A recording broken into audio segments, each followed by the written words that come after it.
تو عورت کی جو ایک حیثیت ہے، نیچر نے جو اس کی ایک حیثیت متعین کی ہے، وہ بھی ایک نسل بڑھانے کا ذریعہ ہے، جس میں مرد کا جو اسپم ہے وہ بطور بیج کے ہے، اور جو اولاد ہے وہ ایک پیداوار کی طرح ہے۔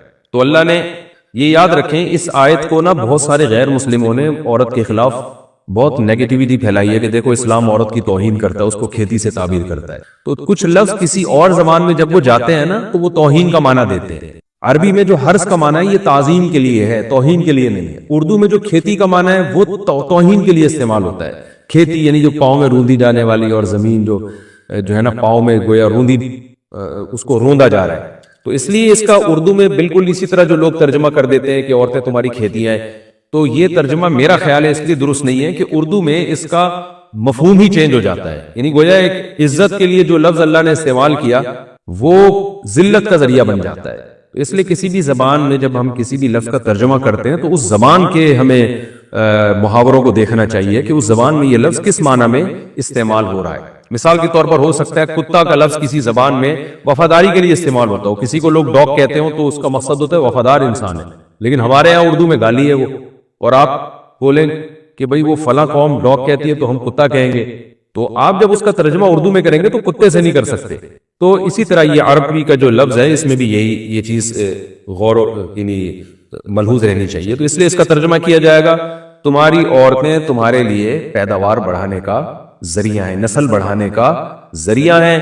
فاتو حرثکم، تم اپنے اس نسل بڑھانے کے ذریعے کے پاس آؤ، انا شئتم، جیسے چاہو، وقدموا لانفسکم، اور اپنے نفسوں کے لیے آگے بھیجو، یعنی اولاد کی نیت سے آیا کرو زوجہ کے پاس، اور آخرت کے لیے انتظام کرو، یعنی اولاد پیدا کر کے جو تاکہ دنیا اور آخرت میں تمہارے لیے، فیوچر میں تمہارے لیے کام آئے، دنیا بھی داخل ہے آخرت بھی داخل ہے۔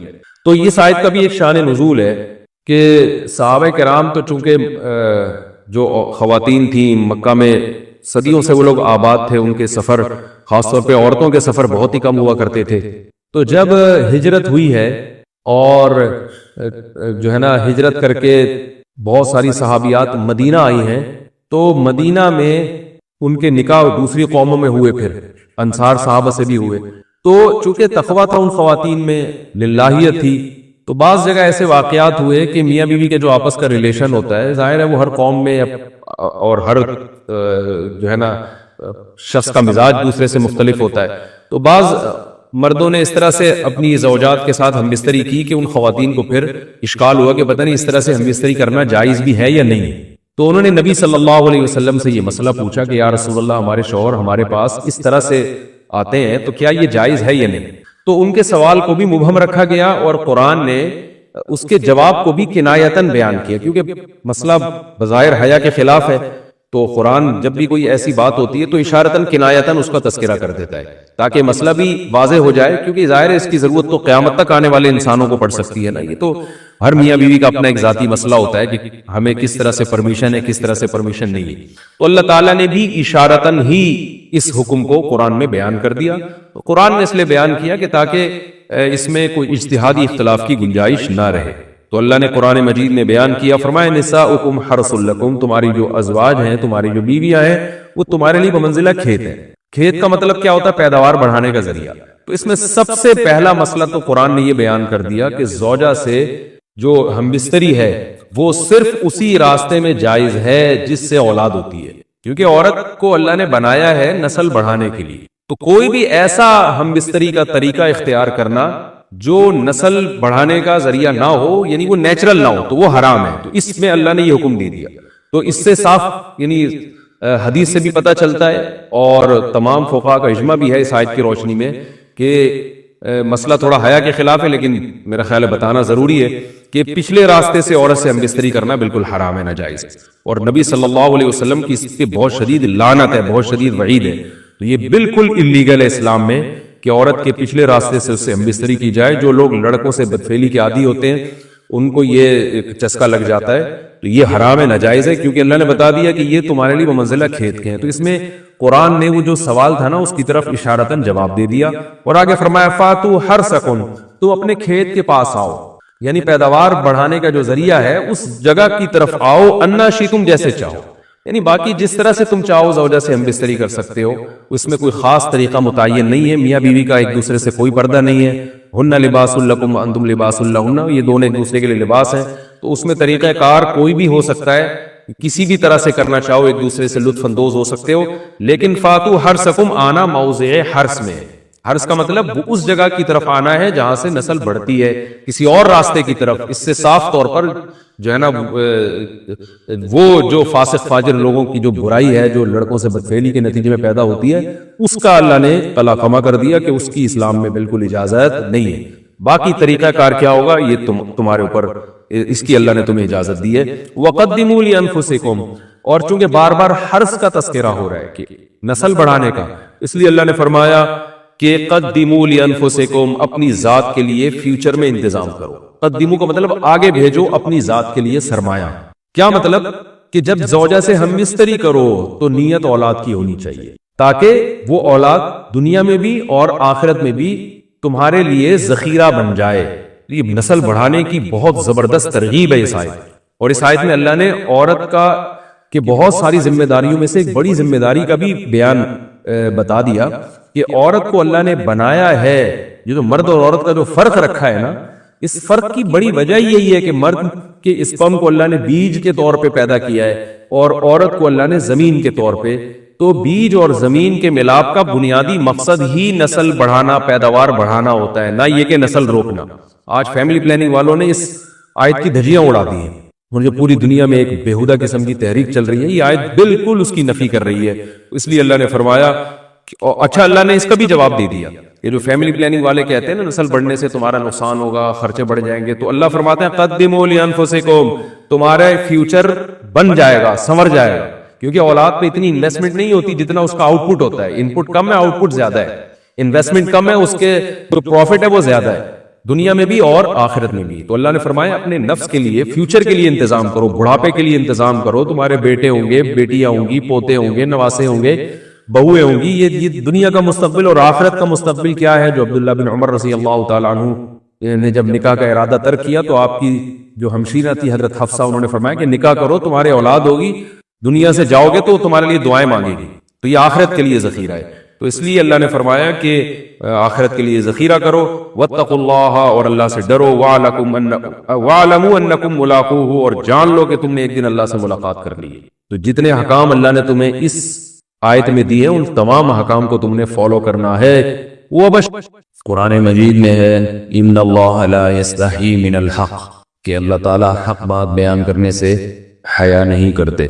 حدیث میں بھی بعض ایسے مسائل کو اللہ کے رسول نے بیان کیا ہے صلی اللہ علیہ وسلم نے جو بظاہر حیا کے خلاف ہیں، مگر اس لیے بیان کیا کہ اگر آپ صلی اللہ علیہ وسلم بیان نہ کرتے تو لوگ ان بے شرمی کے کاموں میں مبتلا ہو جاتے.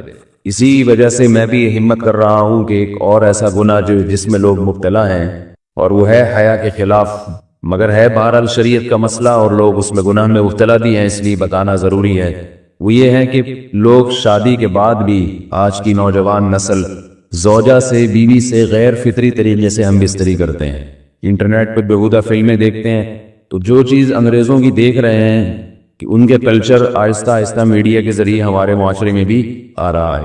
اللہ کے رسول صلی اللہ علیہ وسلم نے لعنت فرمائی ہے، ایک روایت میں ہے کہ اللہ اس کی طرف دیکھے گا نہیں کہ جو اپنی زوجہ سے پچھلے راستے سے ہم بستری کرے گا. یہ بیماری بھی، یہ گندگی بھی لوگوں میں پھیلتی جا رہی ہے. خاص طور پہ جن کو لڑکوں سے بدفعلی کی عادت پڑ جائے تو وہ زوجہ سے فطری راستے سے ہم بستری نہیں کرتے. اللہ نے فرمایا کہ نساؤکم حرث لکم، یہ تمہاری زوجات ہیں، بیویاں ہیں، یہ نسل بڑھانے کے لیے ہیں. تو اسی راستے میں انسان اپنی خواہش کو پوری کر سکتا ہے جس راستے سے نسل بڑھتی ہے. اس کے علاوہ کسی اور راستے سے اپنی خواہش کو پورا کرنا یہ حرام ہے، گناہ کبیرہ ہے، گندگی ہے. ہمارے پاس کیسز آتے ہیں، ایک پاک دامن لڑکی کی شادی ہوتی ہے، لڑکا بھی بظاہر بڑا نیک، لیکن کیا ہے، لڑکا چونکہ ٹھرکی ہوتا ہے، شہوت کا درندہ ہوتا ہے، تو وہ یہ نہیں دیکھتا کہ میں اپنی بری خواہش مٹانے کے لیے میں اپنی زوجہ کو غیر فطری طریقے پر مجبور کیسے کر سکتا ہوں.